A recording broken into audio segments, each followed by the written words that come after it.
Deval Patrick is former governor of Massachusetts and has been talked about as a possible contender for the Democratic nomination for the presidency in 2020.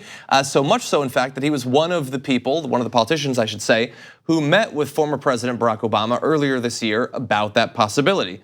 But apparently, no more. He is prepared to announce that he will not be running. Patrick informed staff and advisors of his decision Tuesday, the sources say, with an announcement to come as soon as this week. So, why is that? Why is he not running? Well, we don't know for sure. Obviously, we can't get into his head, and it probably will never be confirmed. But just a day ago, there was some pretty amazing reporting of his past and his connection to a Republican involved in some of the worst patterned foreclosures in recent American history.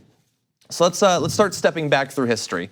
When GOP megadonor Roland Arnold came up for the ambassadorship for the Netherlands, Patrick wrote to the Senate Foreign Relations Committee to heap praise on him, even though he's a Republican donor.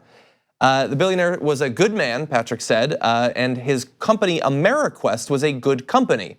Arnold had, quote, really stepped forward after a settlement in the 1990s. Quote, he used the experience to make a better company and would make a fine ambassador. So who is this guy? What is this company? What is this all about? Patrick and Arnold actually got to know each other in 1996 when Patrick helmed the Civil Rights Division at the Department of Justice. Arnold was running Long Beach Mortgage Company, which the DOJ was investigating for racial discrimination in the subprime lending market. Subprime lending, not as big of a topic of conversation back then. It'll be huge in about a decade after that. The DOJ and Long Beach eventually reached a $4 million settlement for that racial discrimination. So he's obviously involved in that case. After that, Arnold developed his mortgage operation into Ameriquest, the company referenced in the first graphic, which became the world's largest subprime lender during the housing bubble. So what did they go on to do? Well, Ameriquest's business model used high-pressure sales techniques to push homeowners with existing mortgages into new loans with sky-high interest rates. If the family couldn't pay, investors who bought the loans would acquire the house through foreclosure. When home prices were soaring during the housing bubble, it was a tremendously profitable strategy, turning Ameriquest into a very successful company and Arnold into a billionaire. So one of the perfect examples of what led to the financial collapse was a guy at a company that Patrick Deval was involved in kind of giving him a slap on the wrist back during some other illegal behavior and then pushing for him politically even after he had transitioned into this new far worse form of mortgage providing. Well, it's actually slightly worse than that. So they oftentimes targeted minorities and minority communities, and Deval Patrick, who's African American, helped cover up for them. And that's just, I feel uncomfortable saying it, but it's true. And New York Times business columnist Joe Nocera called Ameriquest, quote, the worst bottom feeder of them all. And so Deval Patrick first, gave him a little slap on the wrist, $4 million. Are you kidding me? I mean, did you see the size of the subprime lending disaster that wound up happening? Now, look, be fair, it hadn't happened yet, and so Deval Patrick didn't know the degree to which they were going to crater the entire economy, but he knew what they were doing was wrong. That's why they were in a lot of trouble. $4 million, even back then, was a tiny, tiny settlement for what they had done, and then conveniently winds up being on their board. That's exactly the corruption and the revolving door that's despicable. He then went on to work for Texaco, Coca-Cola. There was controversies there as well. Once again, Deval Patrick steps in and says, no, there are no racial issues here. That's fairly convenient as he's getting paid a ton of money. His experience, to be fair, again, at Coca-Cola was a little bit more mixed than that. He did also call them out on some things, so I'll give him credit on that.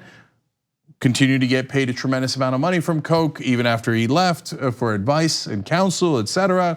Then after he's governor, he goes to work for Bain Capital, the same company as Mitt Romney, and round that revolving door goes. And of course, who was encouraging him to run in the first place?